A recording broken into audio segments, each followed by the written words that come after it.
Mr. Ray. Angela is applying to join the library. Listen to the conversation and complete the form below. First, you have some time to look at questions 1 to 5.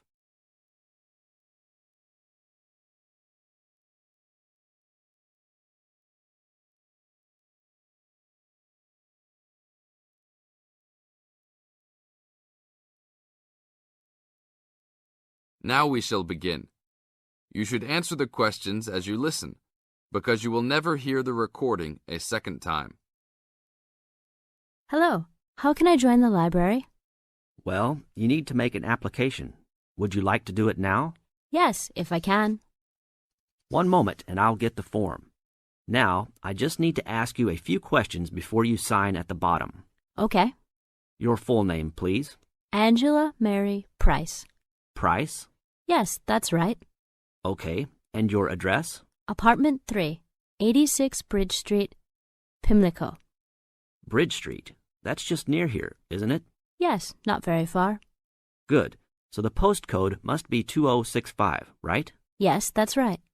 Now, your telephone number. I need both home and work if you have them. My home number is 8763-5142, and work is 8456-1307. Do you need anything else, like ID or something? Yes, your driver's license will do, if you have one. Right. It's easy to remember. I know it by heart. 4040AC. I'm afraid I'll also need to see it. Okay, here it is. Thanks. And your date of birth, please? 24 March 1981. Okay, thanks. That's the most important part completed. But if you don't mind, I'd also like to ask you a few questions for a survey we're conducting. Yes, that's okay. Now you have some time to read questions 6 to 10.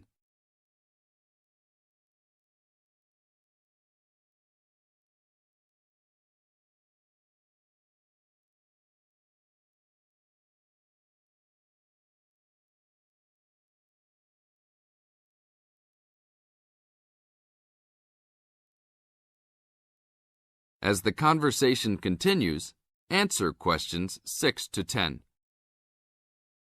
What kind of books do you like to read? Here's a list to look at. Oh, it varies from time to time, but I always like to relax and learn about other countries I might visit one day. I don't like anything too heavy or serious, unless it's about animals or the environment. I'm not really into sport very much. Anything else? Well, I do like entertaining at home. You know, dinner parties. So I suppose you'll have something for me in that line. The pictures in those books always make me hungry, although they never seem to turn out exactly as they look in the books. Fine. I think that's all I need now, except I need you to sign here on the application form. Oh, and I almost forgot. The membership fee is $20, which is refundable if you no longer stay a member. There you are. Do I sign at the bottom here? Yes, that's right. You can borrow books now if you wish, although your membership card won't be ready until next week. So if you want to borrow today, you can pick up your card when you return your first books. That's if you want to take some now. I think I will, but I'll have a look around first. Okay, take your time. That is the end of part 1. You now have half a minute to check your answers.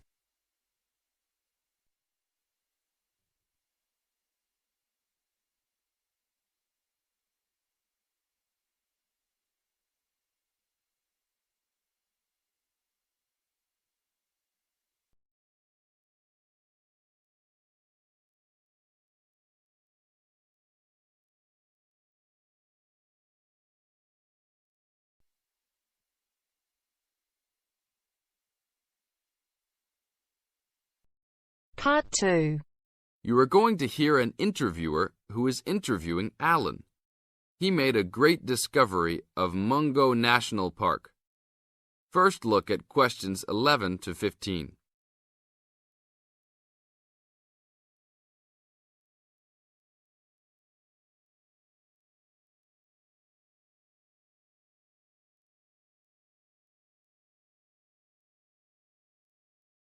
As you listen to the first part of the interview, answer questions 11 to 15.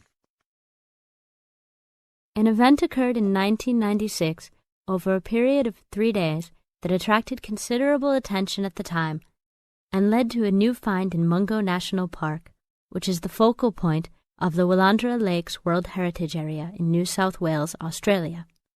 I talked to Alan Moore, the organizer of this trip, about his experience. Alan, what was the purpose of your trip?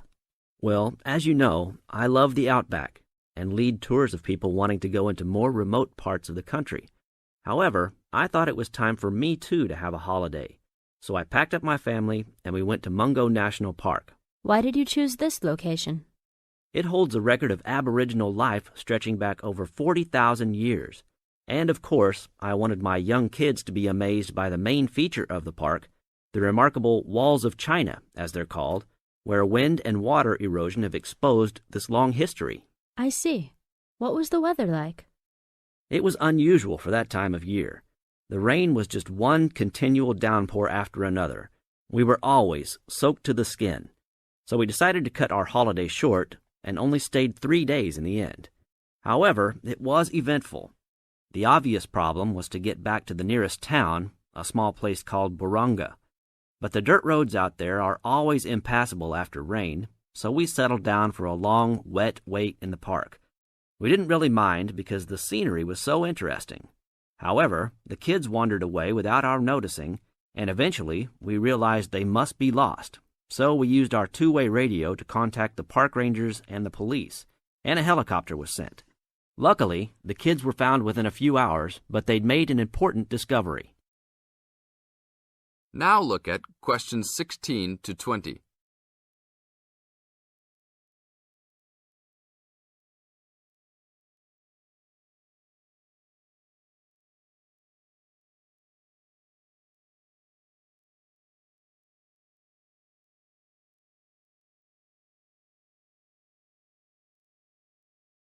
As the talk continues, answer questions 16 to 20. So, the trip was also eventful for another reason, wasn't it? Yes. They led us to some ancient Aboriginal art. The kids had taken shelter in a very small, low cave that was difficult to see from the outside. We were lucky to have another family camping in our location. When they heard us calling the kids, they immediately helped us search for them, and as the hours went by, they also provided us with much-needed support and encouragement. We really appreciated their help, and as we were already soaked through after looking for the kids for a couple of hours, they even made sure we had enough dry clothes to wear.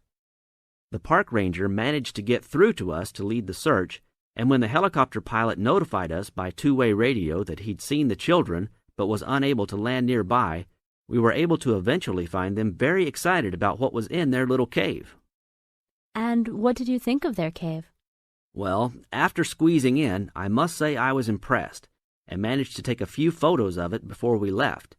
There were many faint markings and dots on the wall. It was difficult to tell what they represented because they were so small, but people from the museum who have since visited there said the markings were similar to some other findings in the area, and later confirmed they were very old.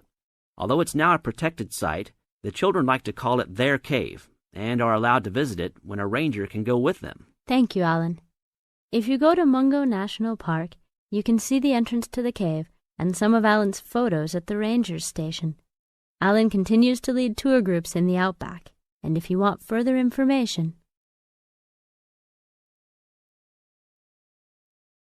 That is the end of part 2. You now have half a minute to check your answers.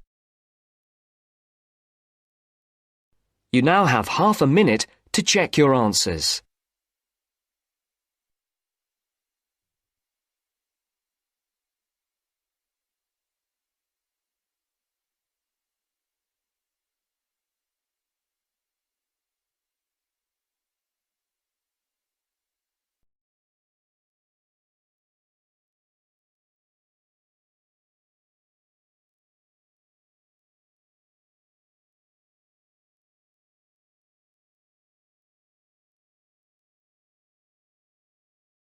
Now turns to part 3. Part 3. You'll hear 2 university students discussing a social science lecture they attended. First, you have some time to look at questions 21 to 24.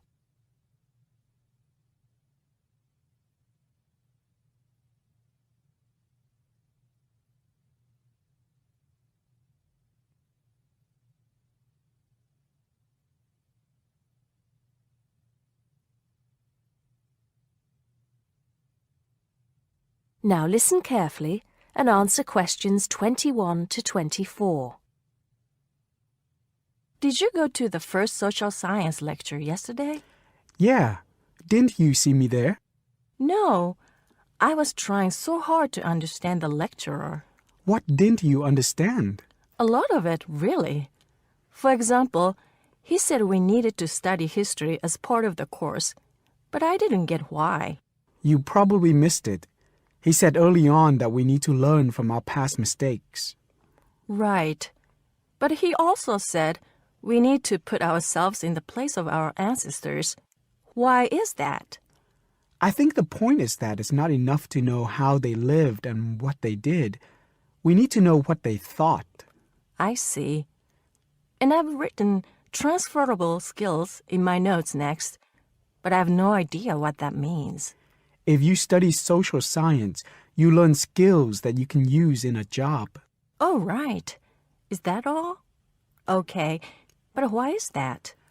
The point he made was that in studying social science, you use a flexible and adaptable approach to learning. Before you hear the rest of the conversation, you have some time to look at questions 25 to 30.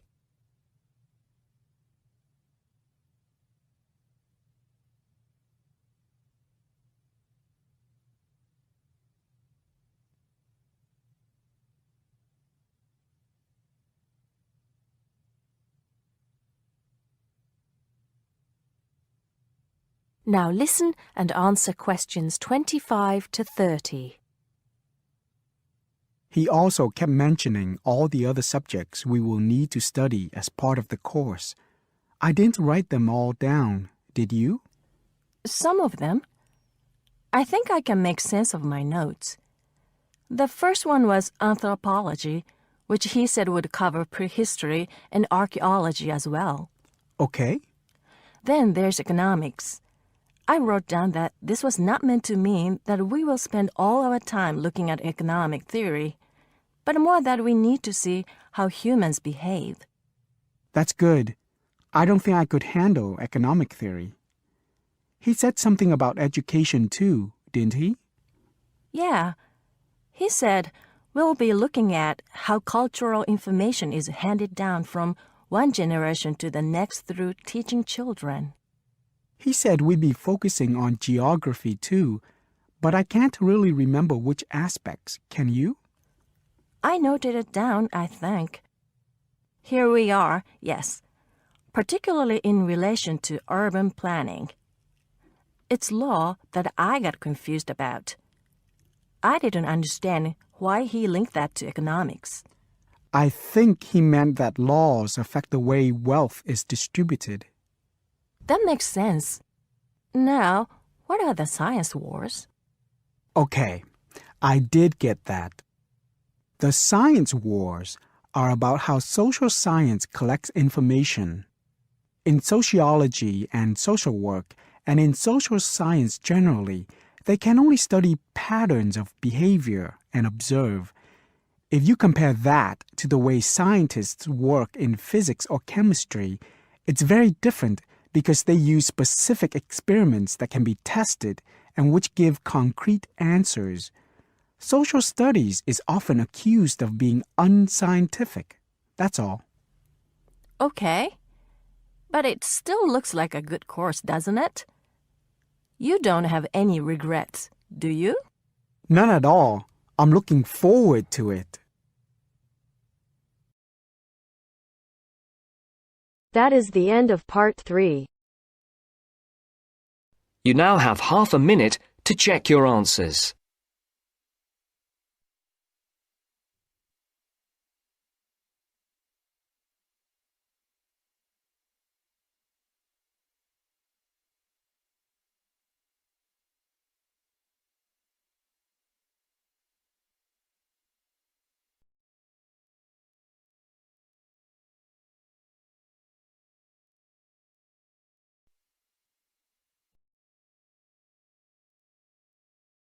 You are going to hear the first part of a lecture on American culture and American customs.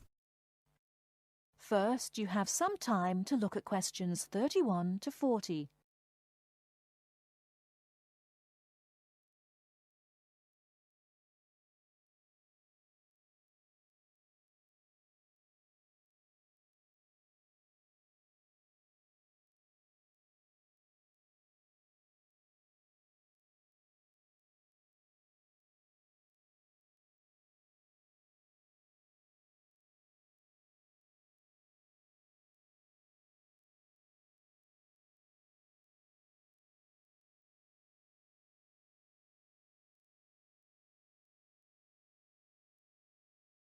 Now, listen carefully and answer questions 31 to 40.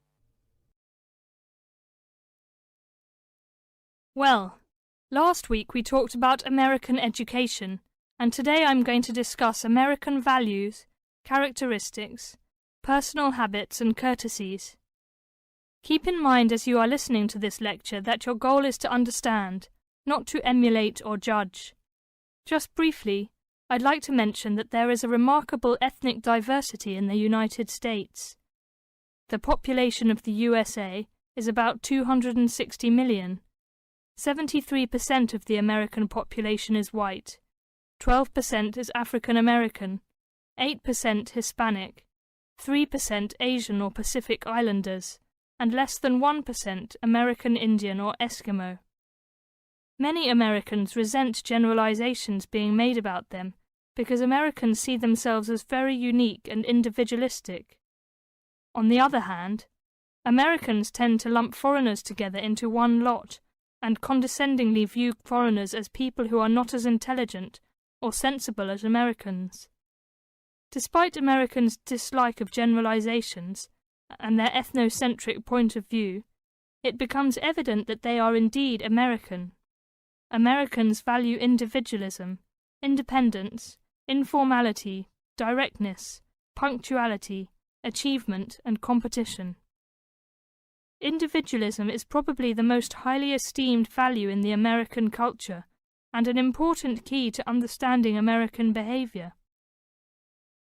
In the historical development of the country, individuality was crucial for survival. If you asked Americans to characterize the ideal person, they would probably use adjectives such as autonomous, independent, and self-reliant. Persons tend to be viewed as individuals rather than as representatives of a family or a group. Here are some examples of how this value affects behaviors. 1. If a group of friends go to a restaurant, everyone wants to pay their own way. In other words, they want to have separate checks and not be someone's guest. 2. In friendships, which seem to initially develop more quickly in the US than in other cultures, the Americans may feel uncomfortable if you give them more help than they need. This is a tendency to draw back and see dependency as weakness. In some ways, the stress on the individual rather than the family or group has led to a more informal society. Sometimes this lack of formality is viewed by members of other cultures as a sign of lack of respect. But that is not the intention in the American value system. This informality is even more predominant on the university campus than in other segments of society. Some ways in which you might see this value expressed in behaviors are: 1. You will generally be on a first-name basis with other students, in spite of any age differences. 2. Dress is very informal on campus. 3. Language is informal and sometimes confusing. Phrases like "see you later" and "drop by any time" are not meant literally. They are informal ways of saying goodbye. Americans are direct. Honesty and frankness are more important to Americans than saving face. They may bring up impolite conversation topics which you may find embarrassing, too controversial or even offensive. Americans are quick to get to the point and do not spend much time on formal social amenities.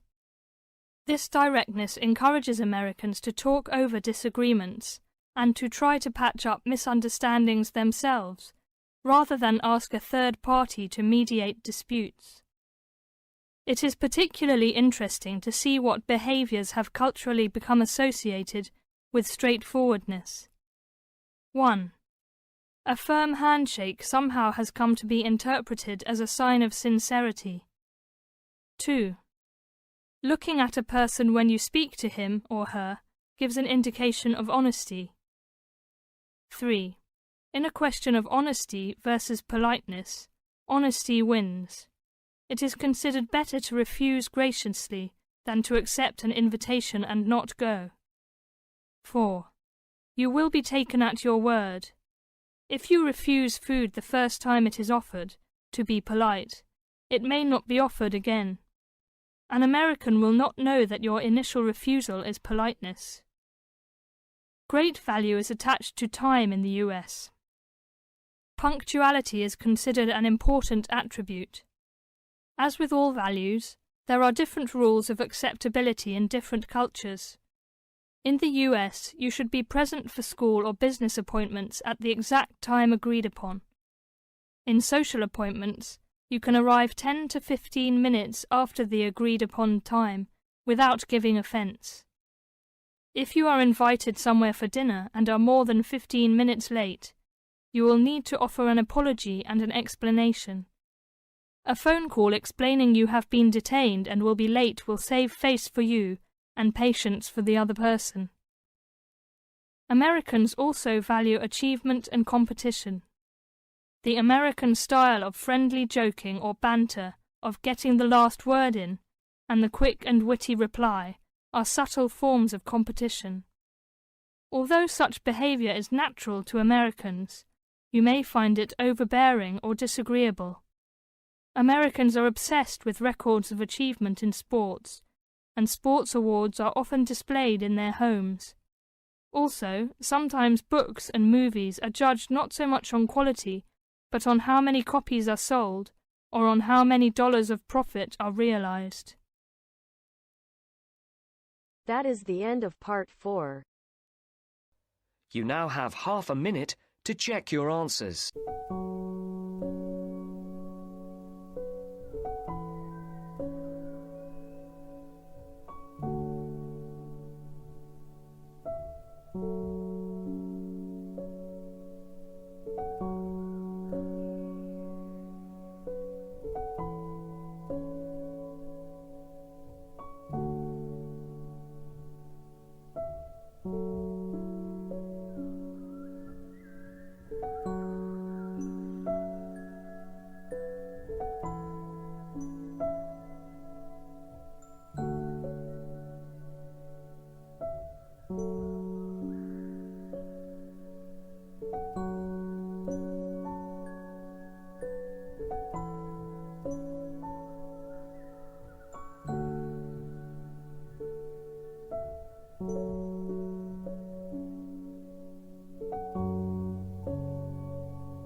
this is IELTS Bob.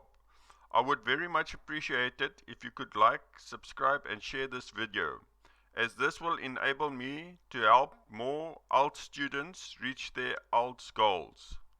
Very much appreciated. Thank you.